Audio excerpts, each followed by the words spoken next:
Hello friend, स्वागत है आप सभी का अपने चैनल लास्ट क्लास में। और आज की इस क्लास में बाबू हिंदी के काफी इंपॉर्टेंट हम लोग ऑब्जेक्टिव प्रश्न पढ़ेंगे। और आपको पता है कि आपका फाइनल बोर्ड परीक्षा 2026 में 17 फरवरी के दिन आपका हिंदी का पेपर होने वाला है। तो आज की इस क्लास में हिंदी के लिए बहुत ही इंपॉर्टेंट हम लोग यहाँ पे ऑब्जेक्टिव जो क्वेश्चन है वो हम लोग करने वाले हैं। तो जल्दी से आपसे बच्चे यहाँ पे लाइव आ जाइए और एक बार आप लोग कमेंट करके बता दीजिए कि क्या आवाज और वीडियो एकदम क्लियर है, आवाज में कोई दिक्कत तो नहीं है ना। चलिए, तो यहाँ पे बच्चे आ चुके हैं और आज की इस क्लास में बाबू हम लोग हिंदी के 100 काफी इंपॉर्टेंट ऑब्जेक्टिव प्रश्न पढ़ेंगे। और सभी बच्चों को पता है कि आपका 2026 में हिंदी का परीक्षा कब है बाबू, तो 17 फरवरी के दिन है। आपका पेपर पहला शिफ्ट में हो या दूसरा शिफ्ट में हो, ठीक है ना, किसी भी शिफ्ट में हो, ये सभी प्रश्न इंपॉर्टेंट है और इसमें से बहुत सारा प्रश्न आपके परीक्षा में आएगा, ठीक है ना, ये हमारा गारंटी है। तो जल्दी से आपसे बच्चे यहाँ पे लाइव आ जाइए ताकि जो क्लास है ना उसे बहुत ही अच्छी तरीके से शुरू किया जाए। चलिए, तो आप लोग रेडी हैं? जल्दी से एक बार आप लोग क्या कर दीजिए बाबू, यहाँ पे कमेंट करके बता दीजिए। थोड़ा सा हम कमेंट चालू कर लेते हैं। चलिए, बहुत बढ़िया, ठीक है गुरुजी, बहुत बढ़िया, ठीक है।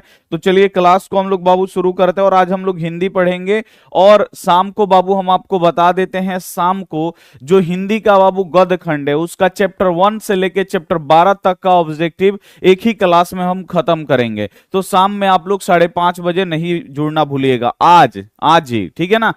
एक चैप्टर 1 से लेके श्रम विभाजन, जाति प्रथा से लेके 20 के दांत, उसके बाद जितना भी ऑब्जेक्टिव है बाबू वो टोटल हम लोग 12 चैप्टर का हम लोग करेंगे। लास्ट में शिक्षा और संस्कृति चैप्टर है, सबको बाबू या आज हम क्या करेंगे, पूरा खत्म करेंगे। तो आज आप लोग शाम में जरूर जुड़िएगा, ठीक है ना, पहले ही हम बता दे रहे ताकि बच्चे आएंगे पढ़ने के लिए। तो चलिए आज हम लोग पढ़ते हैं, क्लास को शुरू करते हैं। और जो भी हमारे प्यारे बच्चे चैनल को सब्सक्राइब नहीं किए हैं तो सब्सक्राइब कर लीजिए बाबू, सब्सक्राइब वाला बटन दबा दीजिए और इस घंटी को जरूर दबा दीजिएगा ताकि जब भी क्लास करवाएं तो आपके फोन पे नोटिफिकेशन जाए और उस नोटिफिकेशन को क्लिक करके सीधे आप हमारे लाइव क्लास में जुड़ सके। तो इस घंटी को आपको दबाना है, घंटी दबाइएगा, नोटिफिकेशन आएगा, इसको आपको ऑल पे दबा देना है। जैसे ही आप लोग ऑल पे दबाइएगा, जो ये घंटी है ये इस प्रकार से हो जाएगा।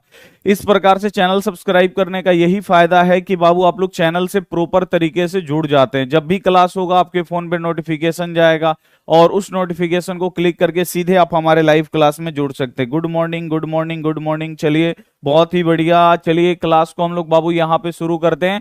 पहला नंबर यहाँ पे क्वेश्चन आ चुका है कि सेन साहब की कितनी लड़कियां थी। अब यहाँ पे आपको बताना है भाई कि जो सेन साहब थे इनकी कितनी लड़कियां थी।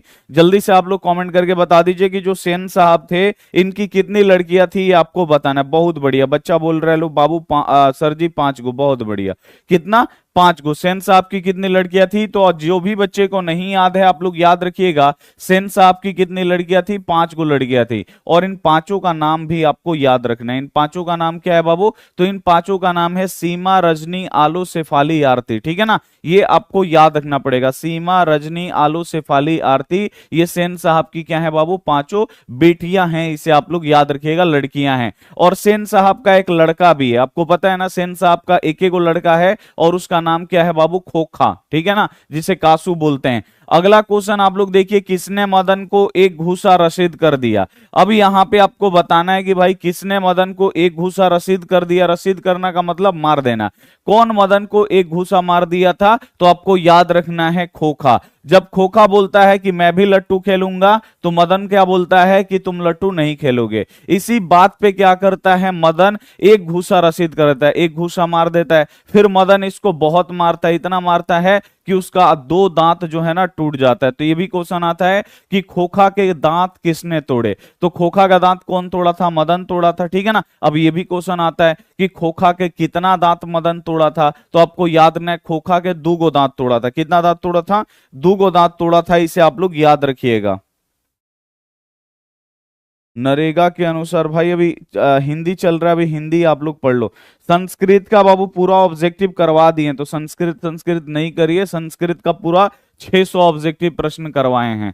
अगला क्वेश्चन आप लोग यहाँ पे देखिए, बहादुर का पूरा नाम क्या था? सभी बच्चों को पता है कि जो बहादुर था वो लेखक के घर का नौकर था। बहादुर कहां से भाग कर आया था? नेपाल से भाग कर आया था, आप लोग याद रखिएगा। और बहादुर का पूरा नाम क्या था? तो बहादुर का पूरा नाम दिल बहादुर था, इसे आप लोग याद रखिएगा। और बहादुर के नाम से पहले जो दिल आता था बाबू, उसको किसने उड़ा दिया? उड़ा देना का मतलब होता है हटा देना। किसने हटा दिया था? तो आपको याद है, निर्मला ने हटा दिया था। ठीक है। अगला क्वेश्चन आप लोग यहां पे देखिए, हर वर्ष अभिन्यो में कब रंग समारोह होता था? लेखक जो थे बाबू वो गए थे अभिन्यो रंग समारोह में भाग लेने के लिए। हर साल वहां पे रंग समारोह होता था, मतलब हर देशों के कवियों को, गीतकारों को, मतलब जितने भी कला और कला के क्षेत्र से लोग हैं, ठीक है ना, उनको बुलाया जाता था। ठीक है। तो हर वर्ष अभिन्यो में, आपको याद ना, हर वर्ष अभिन्यो में रंग समारोह कब होता था? तो आपको याद ना, गर्मी के मौसम में। कब होता था बाबू? गर्मी के मौसम में रंग समारोह होता था, इसे आप लोग याद रखिएगा। ए वाला ऑप्शन बिल्कुल से जाएगा। अगला क्वेश्चन पूछता है कि अभिन्यो किस नदी के किनारे बसा हुआ है? बोर्ड एग्जाम में पूछता है भाई कि जो अभिन्यो है ये किस नदी के किनारे बसा है। तो क्या आपको पता है? पता है तो जल्दी से एक बार आप लोग बता दीजिए कि अभिन्यो जो है वो किस नदी के किनारे बसा है। रोन नदी, बहुत बढ़िया। एक बच्चा बोला रोन नदी, अच्छा चलिए बहुत बढ़िया। कमलेश कुमार भाई बहुत बढ़िया। राजेंद्र केवत बहुत बढ़िया। और यहाँ पे कार्टून एनिमेशन बहुत बढ़िया। चलिए बहुत सारे बच्चे रोन बोल रहे हैं, चलिए बहुत बढ़िया। अभिन्यो जो है बाबू ये किस नदी के किनारे बसा हुआ है? रोन नदी के किनारे। कुछ बच्चे यहाँ पे गंगा बोल रहे हैं, बाबू गंगा गलती हो जाएगा, ठीक है ना। अभिन्यो किस नदी के किनारे बसा हुआ है? तो आपको याद रखना है कि जो अभिन्यो है ये रोन नदी के किनारे बसा हुआ। अगर आपको नहीं पता है तो आज बाबू हम एक चैप्टर से लेके इसका 12 चैप्टर तक खत्म करेंगे, तो आप लोग जरूर शाम में आइएगा। अगला क्वेश्चन आप लोग देखिए, यहाँ पे अहिंसा दिवस किस तिथि को मनाया जाता है? अब आपको पता है ना, गांधी जी के जन्म दिवस को ही अहिंसा दिवस के रूप में मनाते हैं। तो बोर्ड एग्जाम में ये भी क्वेश्चन आता है, किसके जन्म दिवस को अहिंसा दिवस के रूप में मनाते हैं? तो किसके जन्म दिवस को अहिंसा दिवस के रूप में मनाते हैं? तो आपको याद है गांधी जी, क्योंकि जो गांधी जी थे बाबू वो अहिंसा के पुजारी थे, वो लड़ाई झगड़ा में विश्वास नहीं करते थे। उनका ये सिद्धांत था, अगर आपके गाल में कोई एक चाटा मारे इस गाल में, तो दूसरा गाल आपको दे देना चाहिए इस पे भी मारने के लिए। ठीक है। तो गांधी जी जो थे ना बहुत ही बड़े अहिंसा के पुजारी थे, वो लड़ाई झगड़ा में विश्वास नहीं करते थे। ठीक है। और अहिंसा दिवस किस तिथि को मनाया जाता है? तो गांधी जी के जन्म दिवस पे मनाया जाता है। गांधी जी का जन्म कब हुआ था? 2 अक्टूबर, आपको याद ना, 1869, याद रहेगा ना। गांधी जी का जन्म कब हुआ था? 2 अक्टूबर 1869। और हर साल बाबू 2 अक्टूबर को क्या मनाया जाता है? हर साल 2 अक्टूबर को अहिंसा दिवस मनाया जाता है, इसे आप लोग याद रखिएगा। हर साल 2 अक्टूबर को अहिंसा दिवस मनाया जाता है। यहां पे सी वाला जो ऑप्शन होगा ना एकदम 100% राइट, आप लोगों का आंसर यहां पे हो जाएगा, हर वर्ष 2 अक्टूबर को। ठीक है। अगला क्वेश्चन आप लोग यहां पे देखिए, गुरु ग्रंथ, यहां पे गुरु नानक की रचनाओं का संग्रह को क्या कहते हैं? अब यहां पे आपको बताना है कि गुरु नानक की रचनाओं के संग्रह को क्या करते हैं, क्या कहते हैं। तो जो भी गुरु नानक जी उपदेश दिए, जो भी गुरु नानक जी ने लिखा, जो भी रचनाएं किए, उसको क्या किए? जो सिखों के 5वें गुरु हैं, गुरु अर्जुन जी, गुरु अर्जुन देव जी, वो क्या किए? इन सारे मतलब जो भी उपदेश लिखे थे ना गुरु नानक जी, सिखों के पहले गुरु थे, जो भी उपदेश लिखे थे उसको क्या किए? संग्रहित किए, सबको इकट्ठा किए और एक किताब बनाए, जिसको हम लोग क्या बोलते हैं? गुरु ग्रंथ साहब। इसे आप लोग याद रखिएगा, क्या बोलते हैं? गुरु ग्रंथ साहब, इसे आप लोग याद रखिएगा। गुरु नानक की रचनाओं के संग्रह को क्या कहते हैं? तो गुरु नानक की रचनाओं के संग्रह को हम लोग कहते हैं गुरु ग्रंथ साहब, इसे आपको याद रखना है। बी वाला जो ऑप्शन होगा बिल्कुल यहां पे एकदम 100% राइट आंसर हम लोगों का हो जाएगा, ठीक है ना, याद रखना है। अब अगला क्वेश्चन यही पूछता है कि गुरु नानक कौन थे बाबू? तो ये सिखों के पहले गुरु थे और सिख धर्म के संस्थापक भी थे। और ये क्वेश्चन बहुत बार आता है कि गुरु नानक अपना प्राण त्यागते, मतलब क्या कहते हुए प्राण को त्याग दिए, यानी मरते समय वो क्या बोले, यानी प्राण अपना निकल रहा था तब वो क्या बोल रहे थे? तो ये बोल रहे थे वाहे गुरु वाहे गुरु। तो ये आप लोग याद रखिएगा, वाहे गुरु कहते कहते इनका प्राण जो है ना बाबू वो निकल गया, इसे आपको याद रखना है। अगला क्वेश्चन आप लोग देखिए, चौखटे में बेटे का क्या नहीं अटता है? तो कल ही हम आपको पढ़ाए थे अक्षर ज्ञान कविता, और इसके लेखक कौन है? अनामिका है, आपको पता है ना। अक्षर ज्ञान कविता में बाबू बेटे के चौखटे में क्या नहीं अटता है? तो बेटे के चौखटे में जो क बनाता है ना वो नहीं अटता, इसमें नहीं अटेगा। आप बनाइएगा तो इस चौखटा में क लिख दीजिएगा, लेकिन जो अभी अभी बच्चा पढ़ रहा है जिसको हम लोग सिखा रहे हैं उसको दीजिएगा चौखटे में क लिखने के लिए, तो नहीं नहीं लिख पाएगा, ठीक है ना। तो वही क्वेश्चन यहाँ पे पूछ रहा है, चौखटे में बेटे का क्या नहीं अटता है, तो चौखटे में बेटे का कौ नहीं अटता है, यहाँ पे ए वाला जो ऑप्शन होगा बिल्कुल सही हो जाएगा, ठीक है ना। और ख जो होता है बाबू ये पंक्ति से उतर जाता है, तो बोर्ड एग्जाम में क्वेश्चन आता है कि कौन सा अक्षर पंक्ति से उतर जाता है, तो ख। और गमला सा टूटा हुआ अक्षर कौन सा है, तो ग। जब बच्चा ग बनाता है तो लगता है कि गमला टूटा हुआ है। अघाड़ा सा लुढ़का हुआ अक्षर कौन है, घ है, इसे आप लोग याद रखिएगा। और किस पर बच्चा आके थम जाता है, तो अंगा पे बच्चा जो है आके थम जाता है। अंगा को क्या समझता है कि माँ और बेटा, ये ड जो है अंगा में के ये माँ है, और बिंदु जो है वो क्या है, बेटा है, ये समझता है। तो ये आपको यहां पे याद रखना होगा, ठीक है। अगला क्वेश्चन आप लोग यहां पे देखिए, प्रकृति के सुकुमार कवि किसे कहा जाता है, ये भी बहुत ज्यादा इंपॉर्टेंट है। वो कौन से कवि है जो प्राकृतिक से बहुत ज्यादा प्रेम करते थे, प्रकृति के सुकुमार कवि कौन है, तो आपको याद रखना है प्रकृति के सुकुमार कवि हैं यहाँ पे पंत जी, सुमित्रानंद पंत इनको बोलते हैं। सुमित्रानंद पंत जी जो हैं ये प्रकृति के सुकुमार कवि हैं, और सुमित्रानंद पंत के 6 घंटा के बाद ही इनकी माता जी का देहांत हो जाता है। तो ये भी क्वेश्चन आता है कि किस कवि के जन्म के 6 घंटे बाद ही उनकी माता का देहांत हो जाता है, तो आपको याद रखना है सुमित्रानंद पंत जी का, ठीक है। तो यहाँ पे ए वाला ऑप्शन बिल्कुल सही हो जाएगा। अगला क्वेश्चन है, अमराई का कुआं कहाँ स्थित है, आपको पता है ना, यहीं पे जो रंगप्पा है वो मंगम्मा को क्या करता था, तंग करता था, कभी हाथ पकड़ लेता था, कभी वहां पे बैठा देता था, आपको पता होगा, ठीक है। तो वही बोल रहा है कि अमराई का कुआं कहां है भाई, तो अमराई का कुआं कहां है बाबू, रास्ते में पड़ता है। रास्ते में यानी जब मंगमा जाती है दही बेचने शहर में, तो बाबू ये रास्ते में पड़ता है अमराई का कुआं। और रंगप्पा कौन था बाबू, तो गांव में बाबू एक बदमाश होते हैं ना, बदमाश किस्म का ये रंगप्पा था, जुआड़ी था, जुआ खेलता था, ठीक है। ये आप लोग याद रखिएगा, इंपॉर्टेंट है। फिर यहाँ पे बाबू जो क्वेश्चन आता है कि भाई मंगमा कौन सा काम करती है, तो मंगमा कौन सा काम करती है, तो आपको याद रखना है दही बेचने का काम करती है, ठीक है। और मंगमा दही किस विधि से बेचती है, तो मंगमा जो दही है ना बारी विधि से बेचती है। बारी विधि क्या है, तो 1 महीना तक ले जाके दही दे दीजिए, जब महीना लग जाए तो फिर पैसा आके ले लीजिए, ये होता है बारी विधि। अगला क्वेश्चन आप लोग देखिए यहाँ पे कि बाढ़ की समस्या किस कहानी के केंद्र में है। अब ये भी हम आपको बाबू बहुत अच्छी तरीके से पढ़ाए, वर्णिका का है, बाढ़ की समस्या किस कहानी के केंद्र में है, तो आपको पता होगा ढहते विश्वास, जो उड़ीसा की कहानी है और जिसके लेखक है सतकौड़ी होता, उड़ीसा की कहानी ढहते विश्वास। और आपको पता होगा कि ढहते विश्वास कहानी में बाढ़ की समस्या है, इसे आप लोग याद रखिएगा, जिसमें कौन है बाबू, तो आप लोग याद रखिएगा लक्ष्मी है। लक्ष्मी के पास टोटल 1 बीघा जमीन है, कर्ज लेकर उस जमीन पे खेती करवाती है, ठीक है ना। तूफान आता है तो उसका घर टूट जाता है, ठीक है। लक्ष्मी के पति कौन है, लक्ष्मण है। लक्ष्मण कहां पे नौकरी करते हैं, तो कोलकाता में नौकरी करते हैं। और लक्ष्मी किसके घर पे काम करती है, तो तहसीलदार साहब के घर पे काम करती है।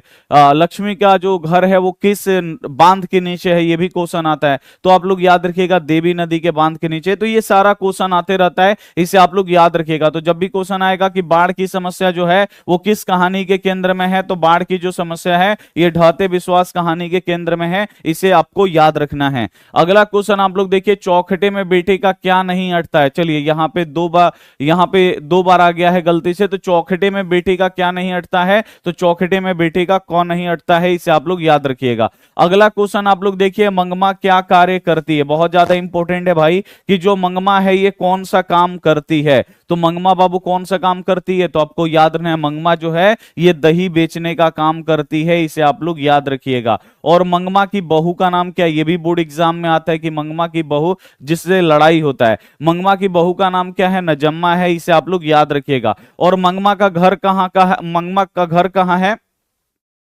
तो किताब में बताया गया है औलूर के पास किसी गांव की, शायद वेंकटपुर की, ऐसे लिखा गया है। तो देता है दोनों, क्वेश्चन दे देगा कि मंगमा का घर कहां है, तो औलूर के पास किसी गांव की, या आपको ऑप्शन में दे देता है वेंकटपुर। तो दोनों आपको याद रखना है, औलूर के पास किसी गांव की, शायद वेंकटपुर वहां पे लिखा है, तो वेंकटपुर भी देता है, इसे आप लोग याद रखिएगा। अगला क्वेश्चन आप लोग यहां पे देखिए, भारतीय संविधान के निर्माण में महत्वपूर्ण भूमिका किसकी है, तो जो भारतीय संविधान है बाबू, जिससे पूरा हमारा देश चलता है, इसके निर्माण में बाबू महत्वपूर्ण भूमिका किसकी है, तो इसके निर्माण में महत्वपूर्ण भूमिका आपको याद रखना है भीमराव अंबेडकर की है, ठीक है ना। यही बाबू भारतीय संविधान लिखे हैं, और इन्हें भारतीय यहाँ पे यहाँ पे बोला जाता है मुक्तिदाता के रूप में, ठीक है ना। इन्हें किस रूप में जानते हैं, तो इन्हें मुक्तिदाता के रूप में जानते हैं, इसे आप लोग याद रखिएगा। अगला क्वेश्चन आएगा कि बाबा साहेब को हम लोग किस नाम से पुकारते हैं, तो आप लोग याद रखिएगा यहाँ पे सॉरी मतलब अंबेडकर साहब को हम लोग, भीमराव अंबेडकर को किस नाम से पुकारते हैं, तो आप लोग याद रखिएगा बाबा साहेब के नाम से हम लोग पुकारते हैं। अगला क्वेश्चन आप लोग यहाँ पे देखिए, गिरधर कौन था, तो भाई गिरधर कौन थे, तो आपको याद रखना है ये मदन के पिताजी थे। कौन थे बाबू, ये मदन के पिताजी थे गिरधर, आप लोग याद रखिएगा। और गिरधर कहां पे नौकरी करते थे, तो सेन साहब की फैक्ट्री में नौकरी करते थे। और सेन साहब की फैक्ट्री में गिरधर कौन सा काम करते थे, तो ये किरानी का काम करते थे। किरानी होता है लेखा जोखा करने वाला, पैसा का हर हिसाब करने वाला। तो गिरधर कौन था बाबू, तो गिरधर थे ये मदन के पिताजी थे। और गिरधर कहां पे काम करते थे, तो सेन साहब की फैक्ट्री में काम करते थे। और ये क्या थे, तो किरानी थे, आपको याद रखना है। अगला क्वेश्चन आप लोग देखिए, प्रेमघन के अनुसार आज कौन सी वस्तु दिखाई नहीं देती है, तो प्रेमघन के अनुसार बाबू आज वो कौन सी वस्तु है जो भारत में होके भारतीय लोगों को नहीं दिखाई दे रहा है, तो आपको याद रखना है भारतीयता। क्योंकि यहाँ के जो लोग हैं ना बाबू, वो बदल चुके हैं, अंग्रेजों के रंग में रंग चुके हैं। वो भारतीय कपड़ा नहीं पहनते हैं, हिंदी बोलने में उनको शर्म आता है, ठीक है ना। आज बाजार में कहीं निकल जाइए, हाट बाजार में, तो खाली विदेशी वस्तु भरा हुआ है, अपने देश की वस्तु नहीं भरा हुआ है। जो यहाँ के लोग हैं वो अंग्रेजों की तरह खाना खाते हैं, अंग्रेजों की तरह रहते हैं, अंग्रेजों की तरह यहाँ पे भाषा बोलने का कोशिश करते हैं। नहीं, सारा चीज बदल गया है। वही यहाँ पे क्वेश्चन आ रहा है कि प्रेमघन के अनुसार आज कौन सी वस्तु दिखाई नहीं देती है, तो प्रेमघन के अनुसार आज भारतीयता लोगों में नहीं दिखाई देती है। सभी लोग विदेशी हो गए हैं और विदेशी विद्या पढ़ने के कारण इनकी जो बुद्धि है वो भी विदेशी हो गई है, इसे आप लोग याद रखिएगा। अगला क्वेश्चन देखिए, कवि के अनुसार जनतंत्र के देवता कौन है, ये भी बहुत ज्यादा इंपॉर्टेंट है भाई, कि कवि के अनुसार जनतंत्र के देवता कौन है। तो कवि के अनुसार जनतंत्र के देवता कौन है, तो आपको याद रखना है किसान मजदूर। जो किसान मजदूर हैं बाबू, यही क्या है, जनतंत्र के देवता हैं। आपको यहां पे याद रखना है ये जनतंत्र के क्या है बाबू, देवता हैं। अगला क्वेश्चन आप लोग यहां पे देखिए, पपाती बेहोश क्यों पड़ी थी, तो आपको पता है ना, नगर कहानी, जिसको लिखने वाली कौन है, सुजाता है, जिन्हें एस रंगराजन भी बोला जाता है, ठीक है। तो जो सुजाता की कहानी है नगर, उसमें एक लड़की है पपाती, और इसकी मां का नाम क्या है, वल्ली अमाल है, आपको याद रखना है। और इसको कौन सा रोग हो गया है, तो मेनिंजाइटिस रोग हो गया है। कौन सा रोग हो गया है, तो इसे मेनिंजाइटिस रोग हो गया है। और मेनिंजाइटिस रोग में क्या होता है, बहुत तेज बुखार लगता है।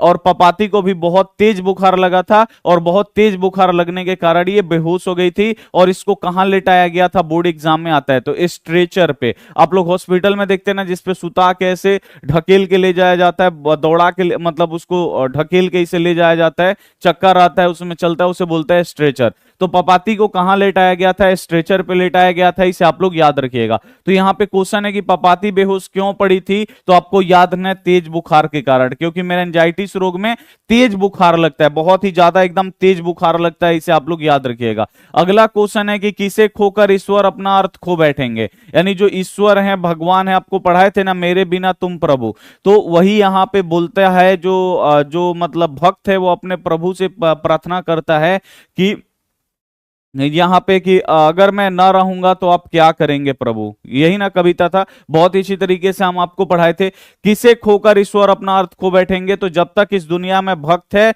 ईश्वर का महत्व है, जिस दिन भक्त खत्म हो जाएगा इस धरती से, भगवान का भी महत्व खत्म हो जाएगा। तो किसे खोकर ईश्वर अपना अर्थ खो बैठते हैं, तो आपको याद रखना है भक्त के। अगर भक्त नहीं रहेगा तो ईश्वर भी क्या होंगे, नहीं रहेंगे, ईश्वर का भी अस्तित्व जो है बाबू समाप्त हो जाएगा, इसे आपको याद रखना है। अगला क्वेश्चन आप लोग देखिए, खोखा के दांत किसने तोड़े, बहुत ज्यादा इंपॉर्टेंट प्रश्न है भाई, कि खोखा के दांत कौन तोड़ा था। आपको पता है ना, खोखा का दांत कौन तोड़ा था, मदन तोड़ा था। और खोखा के कितना दांत मदन तोड़ा था, तो आपको याद रखना है खोखा के 2 दांत मदन तोड़ दिया था, इसे आप लोग याद रखिएगा। अगला क्वेश्चन आप लोग यहां पे देखिए, नालंदा विश्वविद्यालय कहां स्थित है, ये आपको बताना है। नालंदा विश्वविद्यालय बाबू कहां पे है, तो ये आपके अपने बिहार में है, इसे आप लोग याद रखिए, नालंदा जिला में है, ठीक है ना। नालंदा विश्वविद्यालय कहां है, बिहार में है, और ये अपने नालंदा जिला में ही है, इसे आप लोग याद रखिएगा, ठीक है। अगला क्वेश्चन आप लोग यहां पे देखिए, निर्लज अपराधी किसे कहा गया, बहुत ज्यादा इंपॉर्टेंट प्रश्न है।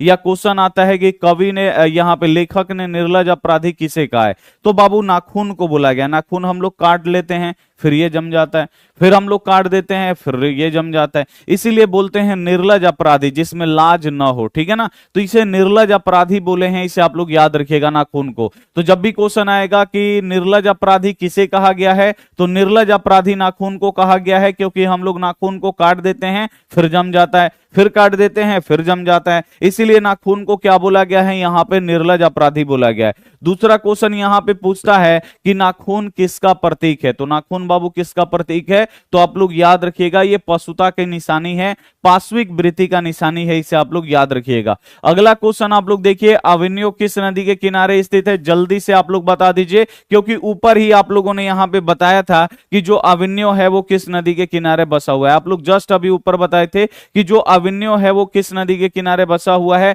और हम भी बताए थे। तो जो अविन्यो है बाबू ये रोन नदी के किनारे बसा हुआ है, इसे आप लोग याद रखिएगा। और यहीं पे जो लेखक हैं वो बाबू जाते हैं अशोक वाजपेयी यहीं पे अविन्यो में रंग समारोह में भाग लेने के लिए, क्योंकि ये भी कवि थे, लेखक थे। बढ़िया। अगला क्वेश्चन है, काशी किसकी पाठशाला है, तो जो काशी है ना, आपको काशी कहां है, तो आप लोग याद रखिएगा उत्तर प्रदेश में काशी है एक जगह, ठीक है ना। तो काशी किसकी पाठशाला है, तो आपको याद रखना है जो काशी है ये संस्कृति की पाठशाला है, इसे आप लोग याद रखिएगा। काशी किसकी पाठशाला है, तो आपको याद रखना है जो काशी है ये संस्कृति की पाठशाला है, इसे आप लोग याद रखिएगा। अगला क्वेश्चन है, ननकाना साहब का संबंध किससे है, बहुत ज्यादा इंपॉर्टेंट प्रश्न है भाई कि ननकाना साहब का संबंध किससे है। तो ननकाना साहब बाबू कहां है, ये ननकाना साहब स्थान एक जगह है जहां पे गुरु नानक जी का जन्म हुआ है, जिस स्थान पे उस स्थान को हम लोग ननकाना साहब बोलते हैं, ठीक है। तो ये आप लोग याद रखिएगा, ननकाना साहब का संबंध किससे है, तो गुरु नानक जी से है, इसे आप लोग याद रखिएगा। गुरु नानक जी जो हैं सिखों के जो पहले गुरु हैं, और पहले गुरु हैं जिन्होंने सिख धर्म का स्थापना किया। इनका जन्म कहां पे हुआ बाबू, लाहौर, पाकिस्तान के लाहौर में, आप लोग याद रखिएगा। और जिस स्थान पे जन्म हुआ उस स्थान को हम लोग क्या कहते हैं, यहां पे ननकाना साहब बोलते हैं, इसे आप लोग याद रखिएगा, ठीक है। तो ननकाना साहब का संबंध किससे है, गुरु नानक जी से है। और बाबू ननकाना साहब कहां पे है, तो पाकिस्तान के लाहौर के तलवंडी गांव में है, इसे आप लोग याद रखिएगा। अगला क्वेश्चन है कि संतु किसके कारण से कांप रहा था, ये क्वेश्चन आता है बोर्ड एग्जाम में, लेकिन बच्चा लोग गलती आंसर करके आते हैं। वो क्या मारते हैं, डर के कारण। डर के कारण आप लोग कभी नहीं ठीक करिएगा। आपको पता है कि जो संतु है ये मछली कहानी का हिस्सा है। जब यहां पे बाबू आप बिल्कुल ध्यान से समझिए, जब लेखक के पिताजी ले जाते हैं संतु को और उसके भाई को मछली खरीदने के लिए, तो बाजार से 3 गो मछली खरीदते हैं, जिसमें से 2 गो मछली जिंदा रहती है, 1 गो मछली मर जाती है। अब यहां पे आप देखिए बिल्कुल ध्यान से, जब ये लोग मछली लेके आ रहे थे तो रास्ते में बारिश हो गया। बारिश से बचने के लिए ये लोग कहां खड़े हो गए, तो छत के नीचे, यानी किसी मकान के नीचे, जैसे छज्जा होता है ना, मकान के नीचे ये लोग रुक गए। लेकिन तब भी हल्का फुल्का भीग गए थे और ठंड लग रहा था, और ठंड से क्या हो रहे थे, संतु जो था वो कांप रहा था। तो जब भी क्वेश्चन आएगा कि जो संतु है किसके कारण से कांप रहा था, तो आपको याद रखना है कि जो संतु है ये ठंड लगने से कांप रहा था, क्योंकि रास्ते में ये क्या हो गया था, भीग गया था, इसे आप लोग याद रखिएगा। संतु जो है वो ठंड से कांप रहा था, इसे आप लोग याद रखिएगा। अगला क्वेश्चन आप लोग देखिए, टॉल्स्टॉय कौन थे बाबू, तो आपको पता है ना, टॉल्स्टॉय एक रूसी लेखक थे, और इनका किताब है वार एंड पीस, जिसे बोला जाता है युद्ध और शांति। युद्ध और शांति जो किताब है कौन लिखे थे, तो टॉल्स्टॉय लिखे थे, आप लोग याद रखिएगा। और टॉल्स्टॉय कहां के लेखक थे, तो टॉल्स्टॉय एक रूसी लेखक थे, रूस के लेखक थे, आप लोग याद रखिएगा, जो लिखे हैं वार एंड पीस, यानी युद्ध और शांति पुस्तक लिखे हैं। अगला क्वेश्चन आप लोग देखिए, घानानंद किस मार्ग को अत्यंत सीधा व सरल बोले हैं, तो घानानंद जो हैं बाबू किस मार्ग को अत्यंत सीधा व सरल बोले हैं, तो आप लोग याद रखिएगा प्रेम मार्ग को, क्योंकि ये प्रेम करते थे। घानानंद बाबू किससे प्रेम करते थे, तो सुजान नामक एक नर्तकी से प्यार करते थे, इसे आप लोग याद रखिएगा। घानानंद ने किस मार्ग को अत्यंत सीधा व सरल बोला था, तो आपको याद रखना है प्रेम मार्ग को। अगला क्वेश्चन आप लोग देखिए, कवि के अनुसार जनतंत्र के देवता कौन है, तो कवि के अनुसार जनतंत्र के जो देवता हैं वो किसान मजदूर हैं, ये आपको याद रखना है। अगला क्वेश्चन आप लोग देखिए, अशोक वाजपेयी ला शत्रुंज में कितने दिनों तक रहे। ला शत्रुंज क्या है बाबू, तो वही जब गए थे बाबू फ्रांस, जब गए थे ये रंग समारोह में भाग लेने के लिए, तो वही है एक ला शत्रुंज। ला शत्रुंज क्या था, तो एक ईसाई मठ था, आप लोग याद रखिएगा। तो जब भी क्वेश्चन आएगा अशोक वाजपेयी ला शत्रुंज में कितने दिनों तक रुके थे, तो आप लोग याद रखिएगा 19 दिनों तक रुके थे, इसे आप लोग याद रखिएगा। कितने दिनों तक? 19 दिनों तक रुके थे, इसे आप लोग याद रखिए। अगला क्वेश्चन है कि मराठी किस भाषा में लिखी जाती है, यानी जो मराठी है ये किस लिपि में लिखा जाता है, ये आपको बताना है। तो मराठी हो गया, नेवरी हो गया, नेपाली हो गया, यहाँ पे मराठी हो गया, हिंदी हो गया, ये सब किस भाषा में किस लिपि में लिखा जाता है? तो ये आपको याद रखना है, ये देवनागरी लिपि में लिखा जाता है। किस लिपि में लिखा जाता है? देवनागरी लिपि में। हिंदी भी लिखा जाता है देवनागरी लिपि में। हिंदी की विविध बोली, यानी जो हिंदी से मिलता जुलता होता है, वो भी किस लिपि में लिखा जाता है? देवनागरी लिपि में लिखा जाता है। नेवरी जो नेपाल में बोला जाता है, नेवरी भाषा भी देवनागरी लिपि में लिखा जाता है, ठीक है। और यहाँ पे दिया है मराठी जो है वो किस भाषा में लिखा जाता है? तो मराठी भी आपको याद रहे देवनागरी लिपि में लिखा जाता है। अगला क्वेश्चन देखिए, नाखून किसका प्रतीक है? तो जो नाखून है बाबू ये किसका प्रतीक है? अभी जस्ट हम आपको ऊपर बताए थे, समझाए थे। नाखून किसका प्रतीक है? तो ये पाश्विक वृत्ति का निशानी है। पाश्विक यानी पशुता का निशानी है। नाखून किसका निशानी है बाबू? तो जो नाखून है ये पशुता का निशानी है, जिसे पाश्विक वृत्ति बोलते हैं, इसे आप लोग याद रखिएगा। अगला क्वेश्चन है, किशोर से मार खाने के बाद बहादुर क्या करता है, ये आपको बताना है। तो किशोर कौन था बाबू? तो लेखक का बड़ा लड़का था, और ये जब बहादुर को मारता था तो बहादुर बेचारा क्या करता था? तो बहादुर कहां से भाग के आया था? नेपाल से भाग के आया था। ना इसके माता थे ना पिता थे, माता थी तो बहुत मारते थे, ये लेखक के घर पे रहता था। तो किशोर से मार खाने के बाद बाबू बहादुर क्या करता था? तो चुपचाप कोने में खड़ा हो जाता था। क्या होता था बाबू? चुपचाप, पिटाने के बाद चुपचाप कोना में एकदम खड़ा हो जाता था। यहां पे सी वाला जो ऑप्शन हो जाएगा बिल्कुल एकदम राइट आंसर हो जाएगा। अगला क्वेश्चन देखिए, दूसरों के इशारे पे भटकने वाले को क्या कहते हैं? जो दूसरा के इशारा पे नाचते रहता है उसे हम लोग क्या बोलते हैं? मूर्ख लोग बोलते हैं। मूर्ख लोग यानी मूढ़ लोग, इसे आप लोग याद रखिएगा। क्या बोलते हैं? मूर्ख लोग, यानी मूढ़ लोग बोलते हैं जो दूसरे के इशारों पे नाचते रहते, जाओ ये करो तो वहां जाएगा, बोलेगा ये करो तो वहां करेगा। ऐसे लोगों को मूढ़ लोग बोलते हैं, मूर्ख लोग बोलते हैं जो दूसरे के इशारों पे नाचते हैं। अगला क्वेश्चन देखिए, बहादुर कहाँ का रहने वाला था? तो सभी बच्चों को पता है कि भाई बहादुर जो है वो कहाँ का रहने वाला था? तो बहादुर आप लोग याद रखिएगा नेपाल का रहने वाला था। बहादुर कहाँ का रहने वाला था? नेपाल का रहने वाला था। और ये भी क्वेश्चन आता है बाबू बोर्ड एग्जाम में कि बहादुर कहां से भाग कर आया, यही ना सबसे ज्यादा आता है कि बहादुर कहां से भाग के आया। तो जो बहादुर है ये नेपाल से भाग के आया था, इसे आप लोग याद रखिएगा।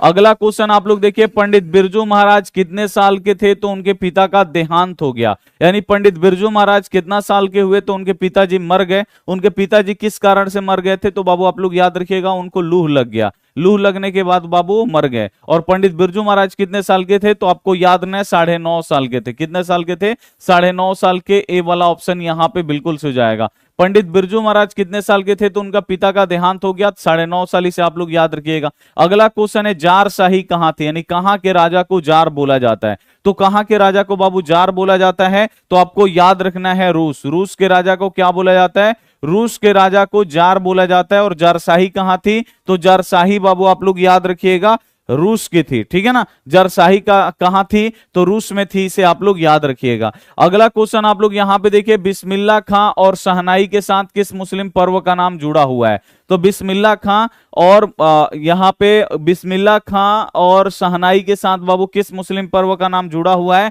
तो आपको याद रखना है मुहर्रम, क्योंकि मुहर्रम के जो 10 दिन होते थे ना, मुहर्रम 10 दिन में मनाया जाता है। और मुहर्रम में ये क्या करते थे बाबू? शहनाई बजाते थे, इसे आप लोग याद रखिएगा। हर मुहर्रम में ये शहनाई बजाते थे, ठीक है।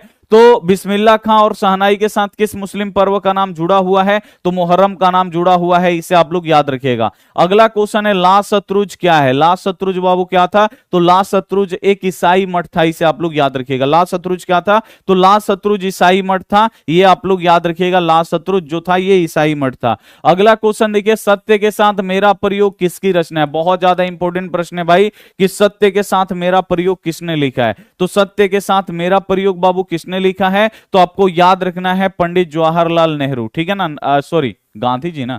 यहां पे सत्य के साथ मेरा प्रयोग किसने लिखा है? तो महात्मा गांधी जी। जो महात्मा गांधी जी थे वो लिखे थे सत्य के साथ मेरा प्रयोग, इसे आप लोग याद रखिएगा। इनका फेमस किताब है, बोर्ड एग्जाम में आता है, इसे आप लोग याद रखिएगा। अगला क्वेश्चन है, गांधी जी के जन्म दिवस को किस रूप में मनाया जाता है? देख रहे हैं क्वेश्चन कितना इंपॉर्टेंट क्वेश्चन है। ऊपर किस तारीख को पूछा था, अब यहां पे पूछ रहा है कि गांधी जी के जन्म दिवस को किस रूप में मनाते हैं। तो गांधी जी के जन्म दिवस को हम लोग किस रूप में मनाते हैं? सभी बच्चों को पता है गांधी जी का जो जन्म जन्म है उसको हम लोग अहिंसा दिवस के रूप में मनाते हैं। अहिंसा दिवस के रूप में क्यों मनाते हैं? क्योंकि जो गांधी जी जो थे वो अहिंसा के पुजारी थे, इसे आप लोग याद रखिएगा, ठीक है ना। तो इनके जन्म दिवस को हम लोग अहिंसा दिवस के रूप में मनाते हैं। और अहिंसा दिवस को कब मनाया जाता है? तो आप लोग याद रखिएगा 2 अक्टूबर को। कब बाबू? तो यहां पे 2 अक्टूबर को मनाया जाता है अहिंसा दिवस, इसे आप लोग याद रखिए। अगला क्वेश्चन आप लोग देखिए, किस नदी के बांध के नीचे लक्ष्मी का घर था? जो लक्ष्मी का घर था बाबू वो किस नदी के बांध के नीचे था? तो लक्ष्मी का घर बाबू किस नदी के बांध के नीचे था? तो आपको याद है देवी नदी के बांध के नीचे। देवी नदी के बांध के नीचे लक्ष्मी का घर था, आपको पता है ना, लक्ष्मी के बारे में बहुत सारा चीज पता है, ठीक है ना, ये आप लोग याद रखिएगा। अगला क्वेश्चन आप लोग देखिए, लौट कर आऊंगा फिर कविता में कवि कहां लौटने की बात करता है? ये भी कविता बहुत अच्छी तरीके से पढ़ाएं कि लौट कर आऊंगा फिर कविता में कवि कहां लौटने की बात करता है? तो बंगाल में लौटने की बात करता है, क्योंकि बंगाल से उसे बहुत ज्यादा प्रेम है, तो ये बंगाल लौटने की बात करता है। यहां पे बी वाला जो ऑप्शन होगा बिल्कुल सही हो जाएगा। अगला क्वेश्चन आप लोग देखिए, भारत में जाति प्रथा का मुख्य कारण क्या है? बहुत ज्यादा इंपॉर्टेंट प्रश्न है भाई कि भारत में जाति प्रथा का मुख्य कारण क्या है? तो भारत में जाति प्रथा का मुख्य कारण है बेरोजगारी, इसे आपको याद रखना है। बेरोजगारी क्या है? भारत में जाति प्रथा का मुख्य कारण है। अगला क्वेश्चन आप लोग देखिए कि सच्चा भारत कहां बसता है? तो सच्चा भारत बाबू कहां बसता है? अगर सच्चा भारत का दर्शन करना है तो आपको कहां जाके करना होगा? तो भारत के गांव में जाके करना होगा। जो सच्चा भारत है वो कहां बसता है? तो सच्चा भारत गांव में बसता है, इसे आप लोग याद रखिएगा।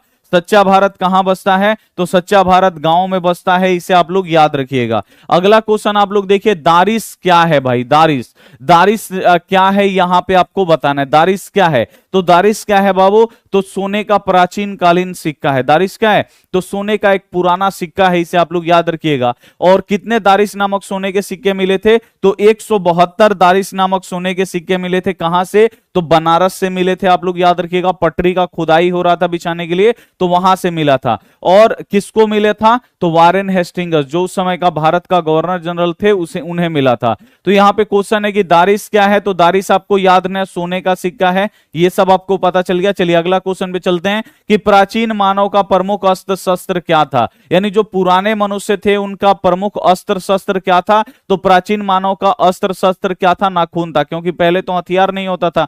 ये आदमी जो है ना अपने नाखून को ही बढ़ा के शिकारियों से रक्षा करता था और शिकारियों को इसी से मार भी देता था, ठीक है ना। तो जो मनुष्य का नाखून था बाबू, आप लोग याद रखिएगा, ये प्रमुख अस्त्र और शस्त्र था, इसे आप लोग याद रखिएगा कि प्राचीन मानव का प्रमुख अस्त्र शस्त्र क्या था? तो प्राचीन मानव का जो शस्त्र था तो वो कौन था बाबू? तो आप लोग याद रखिएगा नाखून। नाखून ही क्या था? अस्त्र शस्त्र था, इसे आप लोग याद रखिए। इसीलिए इसे निर्लज अपराधी बोला जाता है, क्योंकि जो नाखून है बहुत सारे जीव जंतुओं को मारा होगा, ठीक है ना। हम लोग जब जंगली थे, जब हम लोग पूर्वज जंगली थे, तब बाबू क्या करते होंगे? जंगल में शिकार करते होंगे, इसी नाखून से मारते होंगे, ठीक है ना। इसीलिए इसे निर्लज अपराधी बोला गया। अपराधी यानी मारने वाले को बोला जाता है ना, इसीलिए इसे निर्लज अपराधी बोला गया, क्योंकि ये बार बार बढ़ जाता है और मतलब ये जो नाखून है उससे बहुत लोगों की मृत्यु भी हुई होगी। अगला क्वेश्चन है, बाबूजी के साथ बिरजू महाराज का अंतिम प्रोग्राम कहां था? तो बाबूजी के साथ बाबू बिरजू महाराज का लास्ट प्रोग्राम कहां पे हुआ? तो आप लोग याद रखिएगा मैनपुरी में। अब बिरजू महाराज क्या करते थे आपको पता है? बिरजू महाराज करते थे कथक, कथक डांस करते थे, आप लोग याद रखिएगा बिरजू महाराज।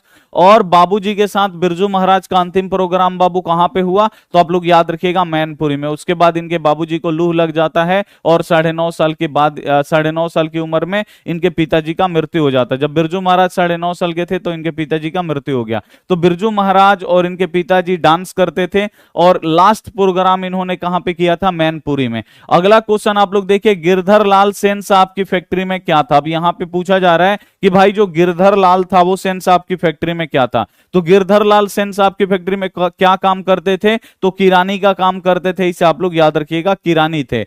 अगला क्वेश्चन आप लोग देखिए, बहादुर का स्वभाव कैसा था? तो जो बाबू बहादुर था ये नेपाल से भाग कर आया था, आपको पता है ना। और ये इसका स्वभाव कैसा था? तो बाबू बहुत ही कर्मठ था, यानी काम बहुत, कर्मठ का मतलब जो काम बहुत ज्यादा करता है, कर्मठ था और ईमानदार भी था, ऑनेस्ट भी था, इसे आप लोग याद रखिएगा। तो जब भी क्वेश्चन आएगा बहादुर का स्वभाव कैसा था, कर्मठ और ईमानदार था। बहादुर पर कितने रुपए का चोरी का आरोप लगा था? 11 रुपए का। किसने लगाया था? तो जो लेखक के रिश्तेदार है वो लगाए थे। अगला क्वेश्चन है, ढहते विश्वास कहानी के मुख्य पात्र कौन है? यानी ढहते विश्वास कहानी जिसमें बाढ़ की समस्या है, इस कहानी का बाबू मुख्य पात्र कौन है? यानी मेन कैरेक्टर कौन है इसमें आपको बताना है। तो इसमें मेन कैरेक्टर किसका है, तो आप लोग याद रखिएगा लक्ष्मी जी का है। यहाँ पे ए वाला जो ऑप्शन हो जाएगा बिल्कुल से हो जाएगा, लक्ष्मी पे ही बाबू पूरा कहानी है, इसे आप लोग याद रखिएगा। अगला क्वेश्चन आप लोग देखिए, प्लेटो और कांट थे महान डैश डैश। तो प्लेटो और कांट महान क्या थे, तो प्लेटो और कांट महान दार्शनिक थे, इसे आप लोग याद रखिएगा। प्लेटो और कांट क्या थे, महान दार्शनिक थे। बी वाला ऑप्शन यहां पे बिल्कुल से हो जाएगा। अगला क्वेश्चन देखिए कि नखधर मनुष्य आज किस पर भरोसा कर रहा है, यानी जो मनुष्य अपने जंगली जीवन में नाखून पे भरोसा कर रहा था, आज वो किस पे करता है, तो आज वो एटम बम पे करता है, क्योंकि लोगों को मारने के लिए बाबू एटम बम परमाणु बम बन गया है। तो जो मनुष्य पहले क्या करता था जंगली जीवन में, अपने नाखून पे भरोसा करता था, आज वही मनुष्य किस पर भरोसा कर रहा है, तो एटम बम पे कर रहा है। तो नकधर मनुष्य आज किस पर भरोसा कर रहा है, तो आप लोग याद रखिएगा एटम बम पे कर रहा है। ठीक है, यहां पे सी वाला ऑप्शन बिल्कुल सही हो जाएगा। अगला क्वेश्चन है मिट्टी की अबोध मूर्ति कौन है। अब यहां पे आपको बताना है भाई मिट्टी की अबोध मूर्ति कौन है, तो मिट्टी की अबोध मूर्ति है जनता, इसे आप लोग याद रखिएगा। जनता को कितना मार लीजिए पीट लीजिए, वो बाबू जैसे अगर मिट्टी का आप मूर्ति बना दीजिए पुतला, ठीक है ना, उसको आग में डाल दीजिए, उसको दो टुकड़ा कर दीजिए, क्या उसके मुंह से उफ निकलेगा, नहीं निकलेगा। उसी प्रकार जनता है, इसको कितना भी तकलीफ दे दीजिए, ये बेचारी इसके मुंह से उफ नहीं निकलता है। तो जब भी क्वेश्चन आएगा मिट्टी की अबोध मूर्ति कौन है, जनता है, इसे आप लोग याद रखिएगा। अगला क्वेश्चन है गरीब बस्तियों में क्या हुआ, तो गरीब बस्तियों में बाबू धमाके से देवी जागरण हुआ, इसे आप लोग याद रखिएगा। गरीब बस्तियों में क्या हुआ, गरीब बस्तियों में आप लोग याद रखिएगा धमाके से देवी जागरण हुआ। यहां पे सी वाला जो ऑप्शन होगा बिल्कुल सही हो जाएगा। अगला क्वेश्चन आप लोग देखिए, कमु किस कहानी की पात्र है, तो कमु हम आपको पढ़ाए ना भाई, कमु किस कहानी की पात्र है, तो कमु जो है आप लोग याद रखिएगा, ये कमु जो थी बाबू मां कहानी में थी। कमु किस में कहानी में थी, मां कहानी में थी ना। और मां कहानी में कौन है, मंगू भी है जो पागल है बाबू जन्म से, और उसी की बड़ी बहन का नाम कमु है। ये माँ कहानी की है, और माँ कहानी बाबू किसने लिखा है, तो आपको याद रखना है ईश्वर पेडलिकर, क्योंकि जो माँ है वो किससे प्रार्थना करती है अपने बच्चों के लिए, ईश्वर से करती है। तो ऐसे आप लोग लगा सकते हैं अंदाजा कि कमु जो है वो किस कहानी की है, माँ कहानी के, और माँ कहानी के लेखक कौन है, तो आप लोग याद रखिएगा ईश्वर पेडलिकर। अगला क्वेश्चन है वनलता सेन किस कवि की श्रेष्ठ रचना है, ये आपको बताना है। वनलता सेन के बारे में आप लोग जानते हैं ना, वनलता सेन जिन्हें बाबू प्रबुद्ध रविंदर युग के प्रबुद्ध आलोचकों के द्वारा बाबू मतलब उस युग की सबसे सर्वश्रेष्ठ प्रेम कविता का संज्ञा दिया गया है। तो जो वनलता सेन है बाबू, इसको किसने लिखा है, तो वनलता सेन को लिखे हैं आप लोग याद रखिएगा बंगाली कवि जीवानंद दास। जो जीवानंद दास है ना, ये बंगाली कवि हैं, आप लोग याद रखिएगा, बंगाल के रहने वाले हैं। और लौट अगर बोलते हैं कि मेरा मृत्यु हो जाए और लौट के आना होगा तो कहाँ आएंगे, तो आएंगे बंगाल में, ठीक है ना। यही लिखे थे वनलता सेन, इसे आप लोग याद रखिएगा। और प्रबुद्ध आलोचकों के द्वारा रविंद्रोत्तर युग की सर्वश्रेष्ठ प्रेम कविता कही गई है वनलता सेन को, इसे आप लोग याद रखिएगा। अगला क्वेश्चन आप लोग देखिए, भारत माता का आंचल कैसा है। अब यहां पे आपसे पूछा जा रहा है कि जो भारत माता है इनका आंचल कैसा है, तो भारत माता का आंचल कैसा है बाबू, धूल भरा, इसे आप लोग याद रखिएगा। भारत माता का आंचल कैसा है, धूल भरा है। और आज बाबू शाम में 5:30 बजे, क्योंकि जल्दी हमको आना पड़ेगा, तो आज बाबू 5:30 बजे हिंदी का चैप्टर 1 से गद खंड का, इसे आप लोग याद रखिएगा, श्रम विभाजन जाति प्रथा 20 के दांत, सारा हम टोटल यहाँ पे 12 चैप्टर है गद खंड में, 12 का हम यहाँ पे पूरा ऑब्जेक्टिव हम आपको करवाएंगे, और आपको एकदम 100% समझ में भी आएगा। तो आज शाम 5:30 बजे आप लोग जरूर जुड़िएगा, पूरा इसका ऑब्जेक्टिव करेंगे, ठीक है।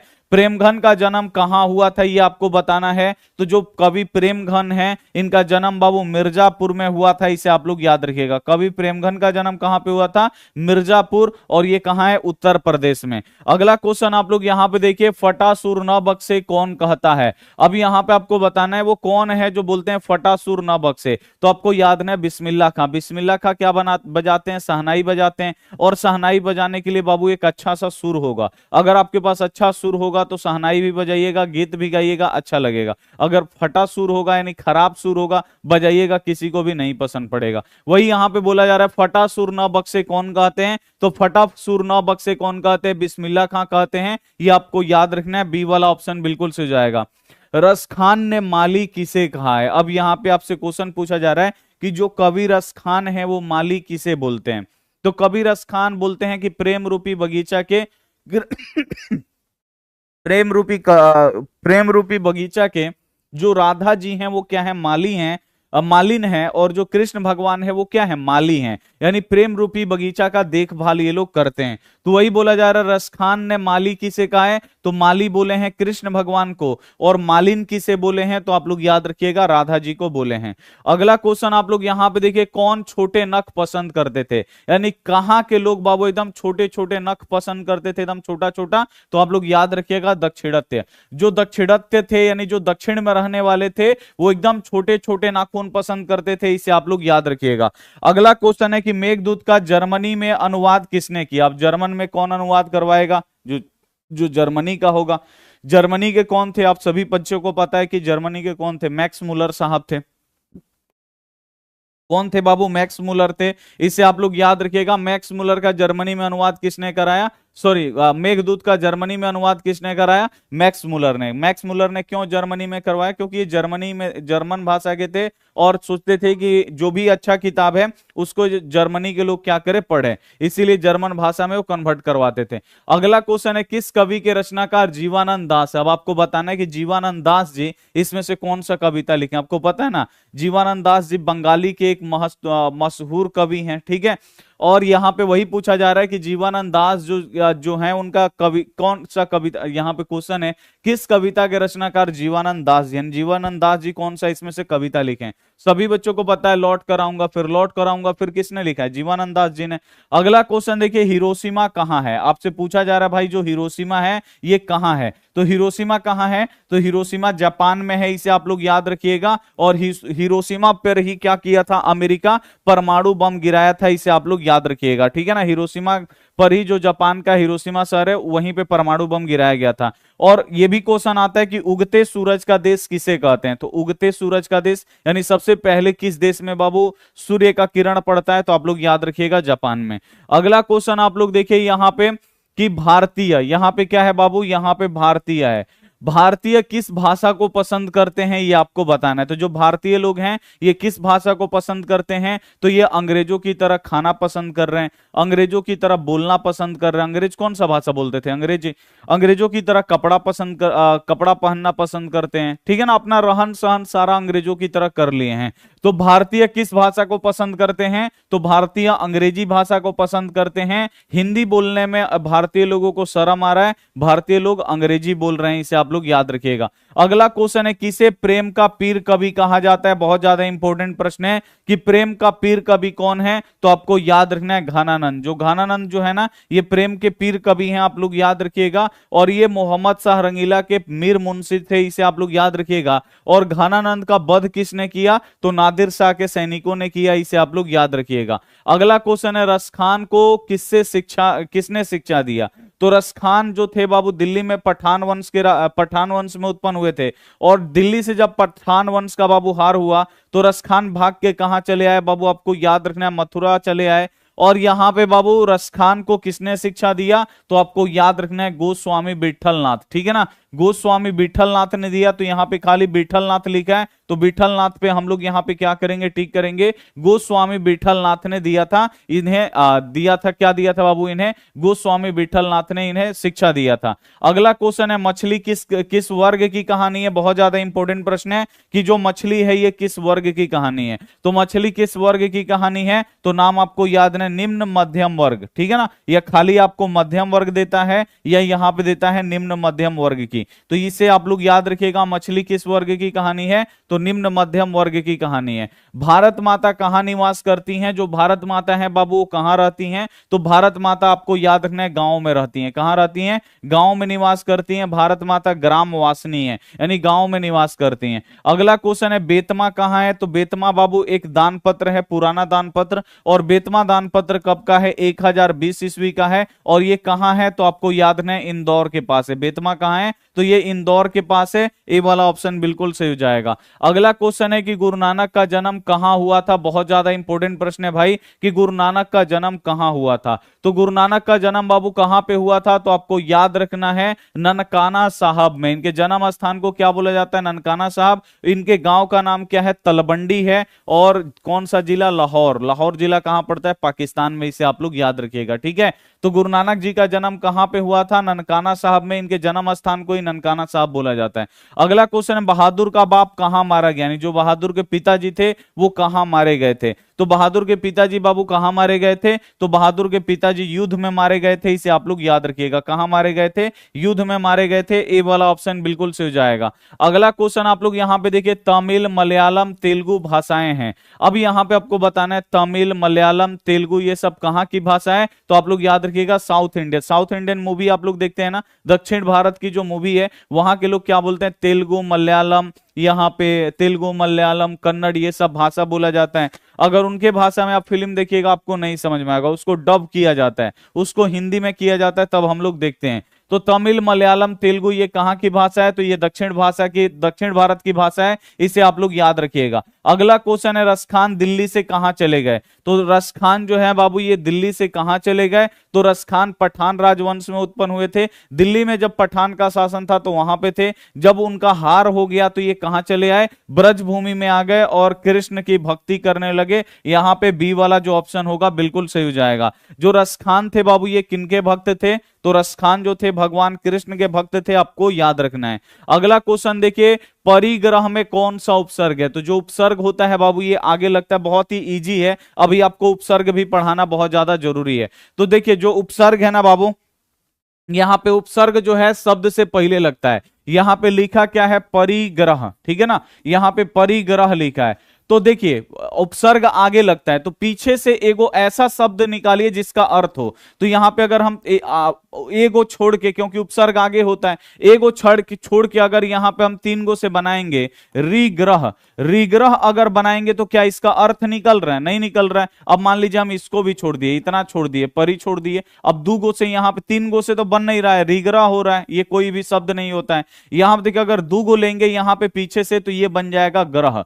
ग्रह बन गया ना बाबू। ग्रह आप लोग जानते हैं ग्रह कितना होता है? 8 गो ग्रह होता है, जिसमें से पृथ्वी भी एक ग्रह है, इसका अर्थ निकल गया। अब यहां पे देखिए इसका अर्थ निकल गया, ये ग्रह हो गया। अब इसके आगे कौन सा उपसर्ग? अब जो आगे वाला होगा ना यही उपसर्ग होगा। अब उपसर्ग क्या लगा हुआ है इसमें? परी लगा हुआ है। परी का कोई भी उपसर्ग नहीं होता, ये जो वो परी होता है वो दूसरा दुर्गीकार से लिखा जाता है। ये क्या है? यहाँ पे परी लिखा है, तो इसमें कौन सा उपसर्ग है? परी उपसर्ग है, इसे आप लोग याद रखिएगा हर्षिकार से, ठीक है ना। ये कौन सा उपसर्ग है? परी उपसर्ग। समझ में आया उपसर्ग क्या है? तो उपसर्ग बाबू जो होता है ना शब्द के पहले लगता है, इसे आप लोग याद रखिएगा। पीछे से एगो शब्द निकाल लीजिए जिसका अर्थ है, और जो बचेगा वही आपका क्या हो गया? उपसर्ग हो गया। तो पीछे से हम ग्रह निकाल लिए, एगो शब्द बन गया, यहां पे बचा क्या? परी, तो आपका क्या हो गया? परी उपसर्ग हो गया, ठीक है। 60 नंबर में क्या दिक्कत है जी? रसखान माली, माली किसे कहे हैं?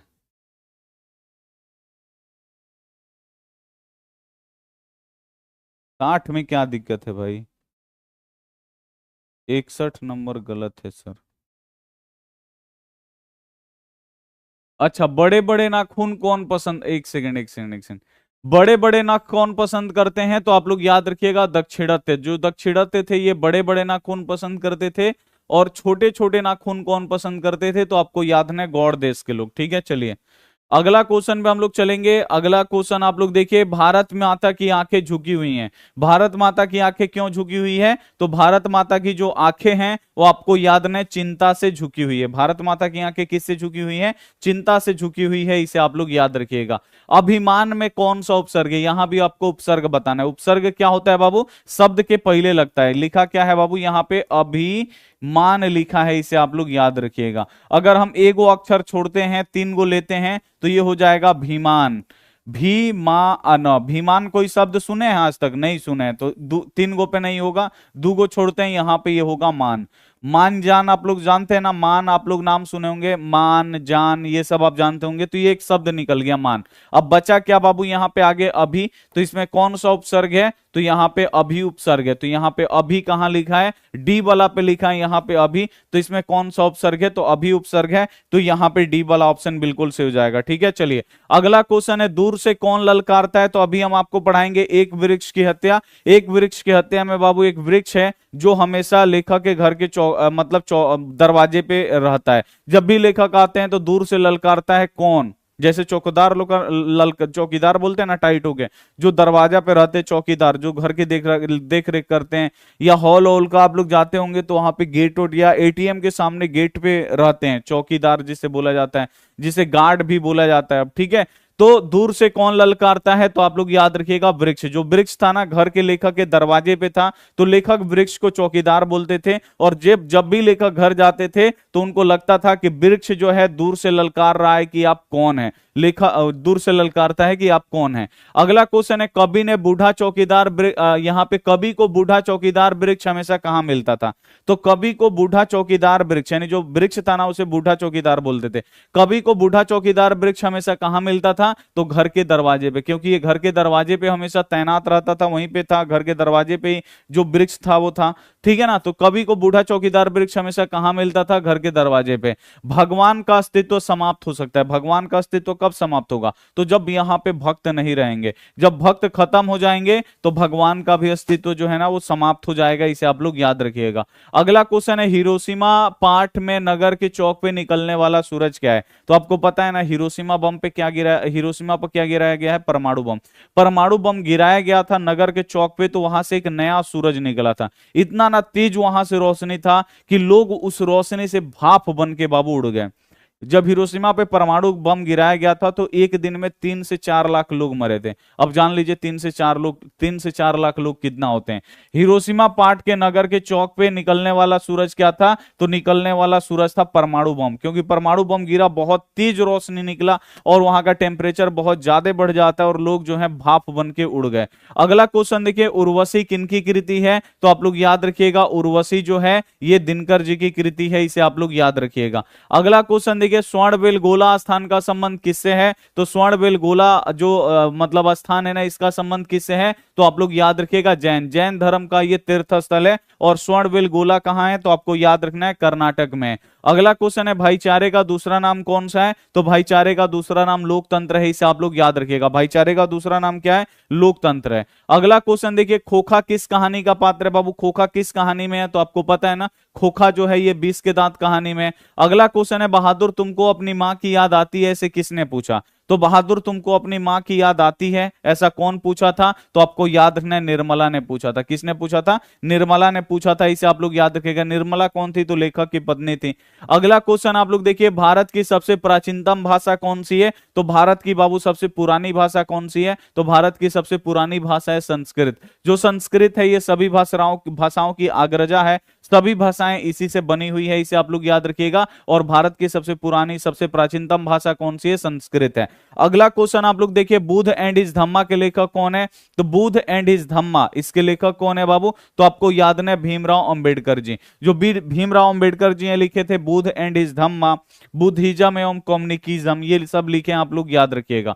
अगला क्वेश्चन है, अविन्यो किस नदी के किनारे बसा हुआ है, तो अविन्यो जो है ये रोन नदी के किनारे बसा हुआ है। अगला क्वेश्चन है, भारत में सर्वाधिक आबादी कहां बसती है। अब इसमें क्वेश्चन में ना बच्चे लोग कंफ्यूजन में रहते हैं। अगर क्वेश्चन आएगा कि भारत का जनसंख्या घनत्व तो कहां ज्यादा है, यानी कहां पे लोग मतलब कम क्षेत्र में ज्यादा रहते हैं, तो आप लोग महानगर पे टिक करिएगा। महानगर में क्या होता है, कम क्षेत्र में ज्यादा लोग रहते हैं। लेकिन यहां पे क्वेश्चन है कि भारत में सर्वाधिक आबादी कहां बसती, कहां पे लोग सबसे ज्यादा रहते हैं, तो आपको याद रखना अगर एक शहर होगा ना, अगर एक शहर होगा तो 200 गांव होगा। भारत जो है गांव का देश है और गांव में बाबू सबसे ज्यादा लोग रहते हैं। अब देखिए एक शहर रहता है ना तो 200 गांव रहता है, 200-300 गांव रहता है, एक शहर रहता है। ठीक है, आप लोग देख लीजिए बिहारी का है, मतलब एक गांव रहेगा तो 200-300 क्या रहेगा, मतलब एक शहर रहेगा तो 200-300 गांव रहता है। तो गांव में आज भी लोग ज्यादा हैं, यानी गांव मतलब शहर कितना है गिना चुना 50-60 गो शहर है, अब बाकी सब गांव ही गांव है जहां पे लोग रहते हैं। तो गांव में लोग ज्यादा रहते हैं। अगर क्वेश्चन रहेगा कि जनसंख्या घनत्व तो कहां पे ज्यादा होता है, कहां पे कम क्षेत्र में ज्यादा लोग रहते हैं, तो महानगरों में। ठीक है ना, अगर ऐसे क्वेश्चन आएगा कि भारत की सर्वाधिक आबादी कहां बसती, कहां मतलब भारत में कहां सबसे ज्यादा लोग रहते हैं, तो आपको याद रखना है गांव में। गांव में सबसे ज्यादा लोग रहते हैं। एक गो शहर होता है 100 गो गांव होता है, तो गांव में ज्यादा लोग रहते हैं, शहर में कम लोग रहते हैं। ठीक है, अगला क्वेश्चन आप लोग देखिए, प्राचीन मानव का प्रमुख अस्त्र शस्त्र क्या था, नाखून था, आपको पता है। अगला क्वेश्चन है, दारिश क्या है, तो दारिश क्या है बाबू, सोने का सिक्का है। नाखून क्यों बढ़ते हैं, यह प्रश्न लेखक से किसने पूछा। बहुत ही ज्यादा इंपॉर्टेंट है, बोर्ड एग्जाम में बाबू ये क्वेश्चन आता है, ये आप लोग याद रखिएगा कि नाखून क्यों बढ़ते हैं, लेखक से प्रश्न किसने पूछा। तो किसने पूछा था बाबू नाखून क्यों बढ़ते हैं, तो लेखक की छोटी बेटी, ऐसे देता है, या लड़की दे देता है ऑप्शन। तो लेखक की जो छोटी बेटी थी वही पूछ देती है कि ये नाखून क्यों बढ़ते हैं। अब लेखक जो है इसी में कंफ्यूजन में पड़ जाते हैं और पूरा एगो पाठ लिख देते हैं नाखून क्यों बढ़ते हैं, ठीक है। तो नाखून क्यों बढ़ते हैं यह प्रश्न लेखक से किसने पूछा था, तो उनकी छोटी बेटी ने पूछा था। उनका ऐसे दे देता है, छोटी बेटी, लड़की, बेटी, ऐसे ऑप्शन दे देगा, छोटी बेटी, इसे आप लोग याद रखिएगा। कौन लालची और लंपट किस्म का आदमी था, तो आपको याद है रंगप्पा। जो रंगप्पा था ये लालची और लंपट था, और मंगमा से कर्ज कौन मांग रहा था, तो यही रंगप्पा मांग रहा था। उगते सूरज का देश किसे कहा जाता है, वो कौन सा देश है जहां पे सबसे पहले सूरज निकलता है, तो इसे आप लोग याद रखिएगा, जापान। जापान को उगते सूरज का देश बोला जाता है। अगला क्वेश्चन है, मैक्स मुलर के अनुसार सर्वाधिक संपदा और प्राकृतिक सौंदर्य से परिपूर्ण देश कौन सा है। तो मैक्स मुलर के अनुसार सर्वाधिक संपदा और प्राकृतिक सौंदर्य से परिपूर्ण देश कौन सा है, तो अपना देश भारत है, इसे आप लोग याद रखिएगा। कौन सा देश है वो, तो अपना देश भारत है, इसे आपको याद रखना है। बिरजू महाराज के पिताजी की मृत्यु किस कारण से हुआ, तो बिरजू महाराज के पिताजी की कैसे मर गए बाबू, तो बिरजू महाराज जब 9.5 साल के थे तो इनके पिताजी को लूह लग जाता है और इनके पिताजी की मृत्यु हो जाता है। अगला क्वेश्चन है, शंभू महाराज बिरजू महाराज के कौन थे, तो शंभू महाराज कौन थे बाबू बिरजू महाराज के, तो ये चाचा जी थे, इसे आप लोग याद रखिएगा, क्योंकि इनके पिताजी का मृत्यु बहुत पहले हो गया। तो शंभू महाराज बिरजू महाराज के कौन थे, तो शंभू महाराज बिरजू महाराज के चाचा जी थे, इसे आप लोग याद रखिएगा, यहां पे चाचा पे टिक करिएगा, ठीक है। अगला क्वेश्चन आप लोग देखिए, यहां पे झोले में कितनी मछलियां थी, यानी झोला में बाबू कितना मछली खरीदाया गया था, तो लेखक के पिताजी 3 मछली खरीदे थे और तीनों मछली झोला में डाल के दोनों भाइयों को दे देते हैं कि जाओ। तो झोला में बाबू 2 मछली जिंदा थी, एगो मर गई थी। गुड़ निधि किस कहानी का पात्र है बाबू, गुड़ निधि जो था वो स्वेच्छासेवक दल का गठन किया लोगों को बचाने के लिए। गुड़ निधि जो था गांव में पढ़ाकू किस्म का लड़का था, वो पढ़ के कहां से लौटा था, कटक से लौटा था। और ये किस कहानी की पात्र है, तो आप लोग याद रखिएगा, ये ढहते विश्वास, ठीक है ना। यहाँ पे किस कहानी के पात्र है बाबू, तो गुड़ निधि जो है आप लोग याद रखिएगा, ये ढहते विश्वास कहानी का पात्र है, इसे आप लोग याद रखिएगा, जिसमें लक्ष्मी है, आपको याद रखना है। तो यहाँ पे बाबू हम आपको 100 ऑब्जेक्टिव पढ़ा दिए। शाम में बाबू चैप्टर 1 से लेके चैप्टर 12 तक का ऑब्जेक्टिव एक ही क्लास में करवाएंगे, लेकिन आज जो क्लास होगा बाबू 5:30 बजे से ही होगा, क्योंकि रात में 8 बजे भी क्लास होता है, तो 5:30 बजे से हम आपको करवाएंगे। अगर आपको करना है तो आप 5:30 बजे से जुड़ जाइए, आपका एक ही बार में पूरा हिंदी का तैयारी हो जाएगा। तो उसे आप लोग जरूर जुड़ के आप लोग क्या कर लीजिएगा, अपना तैयारी कर लीजिएगा। आइएगा ना, जल्दी से एक बार आप लोग बता दीजिए। सर आपसे पढ़ते हैं तो खुशी होता है, थैंक यू भाई, थैंक यू। चलिए तो आप आइएगा ना, जल्दी से एक बार आप लोग बता दीजिए। सर हिंदी का सब्जेक्टिव भी करवा दीजिए, एकदम करवा देंगे बाबू। ऑब्जेक्टिव रुक जाओ, 1-2 दिन पढ़ा लेते हैं, उसके बाद हम करवा देते हैं, ठीक है ना। तो टेंशन आप लोग नहीं लीजिए, उसका भी हम करवा देंगे। सर जी टेस्ट का, एसएसटी का, ऑल चैप्टर का, अच्छा ठीक है, करवा देंगे, करवा देंगे। संस्कृत बाबू पूरा ऑब्जेक्टिव करवा दिए हैं, उसका सब्जेक्टिव भी बहुत बार 30-30 को करवाए हैं, तो आप लोग पढ़िए, मजा आएगा, ठीक है। और भी हम आपको करवा देंगे। आज हिंदी आप लोग पढ़ लीजिए 1 से लेके 12 चैप्टर तक, ठीक है ना, उसको पढ़ना जरूरी है, अभी तक नहीं हुआ है। तो आप लोग शाम में सभी बच्चे जरूर जुड़िए, 1 से लेके हम लोग क्या करेंगे, 12 चैप्टर का हम लोग सब्जेक्ट यहाँ पे ऑब्जेक्टिव क्वेश्चन जरूर पढ़ेंगे, ठीक है। तो चलिए मिलते हैं अगली क्लास में। अपने दोस्तों के साथ आप लोग जरूर इस वीडियो को शेयर करिएगा, उम्मीद है, और अपने परिवार को आप लोग जरूर लाइक करिएगा। हम भी आपके परिवार का हिस्सा हैं, आपके बड़े भाई हैं, तो बड़ा भाई ही मानिएगा, ठीक है ना। तो वीडियो को आप लोग जरूर लाइक कर दीजिए, और अपने परिवार को क्या करिए बाबू, आज क्लास परिवार को आगे बढ़ाइए। चैनल को सब्सक्राइब करिए, अपने दोस्तों के पास शेयर कर दीजिए। पैसा वैसा नहीं लगता ये सब करने में। अब लोगों को डर लगता होगा कहीं सब्सक्राइब कर लेंगे तो पैसा कट जाएगा,